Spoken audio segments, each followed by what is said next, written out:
హోలీ అంటే అగ్ని లేదా అగ్నితో పునీతమైనది అని అర్థం. హోలీని హోళికా పూర్ణిమగా కూడా వ్యవహరిస్తారు. ఏటా పాల్గొన మాసంలో పౌర్ణమి రోజున వచ్చే ఈ పండుగను హోలీ, కాముని పున్నమి, డోలికోత్సవం అని కూడా అంటారు. వైష్ణవంలో రాక్షసులకు రాజైన హిరణ్యకశ్యపుడు చాలా కాలం తపస్సు చేసి తనను చంపడం ఇతరులకు దాదాపుగా అసాధ్యమయ్యేలా బ్రహ్మచే వరం పొందాడు. మనుషుల వలన, జంతువుల వలన, అస్త్రములు శస్త్రములచే చావు లేకుండా వరాన్ని పొందాడు.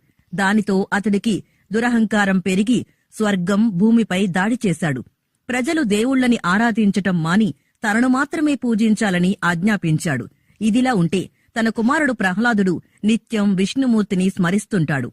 పరమ విష్ణు భక్తుడు. అది హిరణ్యకశ్యపుడు ఏమాత్రం జీర్ణించుకోలేకపోతాడు. తనని సంహరించాలని నిర్ణయించుకున్న హిరణ్యకశ్యపుడు ప్రహ్లాదుడి నోటిలో విషం పోస్తాడు. అది అమృతంగా మారింది. ఏనుగులచే తొక్కించమని ఆదేశిస్తాడు. అయినా ప్రహ్లాదుడికి ఎటువంటి హాని జరగలేదు. ఆకలితో ఉన్న విషసర్పాలున్న గదిలో ఉంచినప్పటికీ జీవించగలిగాడు.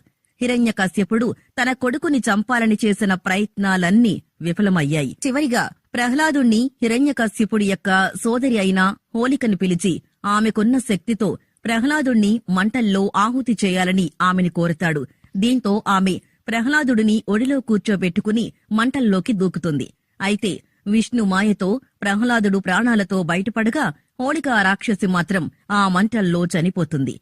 ఆ రాక్షసి చనిపోయిన రోజును పురస్కరించుకుని హోలీ పండుగను నిర్వహిస్తారని కొందరంటారు. ఇంకొందరు పాల్గొన పౌర్ణమి నాడు కాముని పున్నమి పేరిట సంబరాలు జరుపుకుంటారు. సతీ వియోగంతో విరాగిగా మారిన పరమేశ్వరుడికి హిమవంతుని కుమార్తెగా జన్మించిన పార్వతితో వివాహం జరిపించాలని దేవతలు నిర్ణయించారు. దీంతో పార్వతీదేవిపై పరమశివుడి దృష్టి నిలిచేలా చేయమని మన్మధుని సాయం తీసుకున్నారు. మన్మధుడు శివుడిపైకి పూల బాణాన్ని ప్రయోగించి తపోభంగం కలిగించాడు. తపోభంగంతో తీవ్ర ఆగ్రహావేశాలకు లోనైన శివుడు మూడో కన్ను తెరిచి మన్మధుణ్ణి భస్మం చేస్తాడు. పతి వియోగంతో కామదేవుడి భార్య రతీదేవి శివునితో తన భర్త కామదేవుణ్ణి బతికించమని వేడుకుంటుంది.